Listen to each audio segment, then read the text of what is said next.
চলো আজ তোমাদের সঙ্গে শেয়ার করি 25শে ডিসেম্বর রাত্রেবেলা আমি কিভাবে রেডি হয়ে মেলায় গিয়েছিলাম। সেদিন ছিল বেশ ঠান্ডা, তাই আমি এখানে একটা ভিতরে হাইনেক পরেছিলাম আর ওপরে একটা কার্ডিগান টাইপের সোয়েটার পরেছিলাম। চলো আমি তো এখানে রেডি হই, আর তোমরা তো জানো আমার রেডি হওয়ার ওই কয়েকটা জিনিসই আমি মাত্র মুখে ইউজ করি। আমি ফাউন্ডেশন বিয়েবাড়ি বা পুজো ছাড়া আমি ইউজ করি না। আচ্ছা, তোমাদেরকে আমি কয়েকটা কথা বলবো এবার।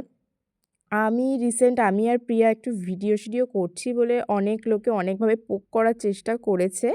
রীতিমতোই করা হয়ে গিয়েছে। এবার কিছু জনকে আমরা কিছু রিপ্লাই দেই, কিছু রিপ্লাই দেই না। কারণ ভাই, কুকুরের কাজ অবশ্যই ঘেউ ঘেউ করা।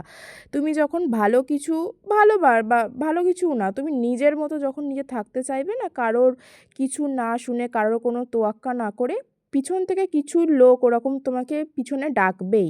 কিন্তু তোমার কাজ কি বলো তো? তোমার নিজের যেটা ভালো লাগে তুমি সেটাই করবে। তাই আমি আর প্রিয়া ঠিক করেছি ভিডিওটা কন্টিনিউ করবো। এবার আমরা না অনেক কিছু বলি, বাট আমাদের সেই শেষ অবধি হয়ে ওঠে না।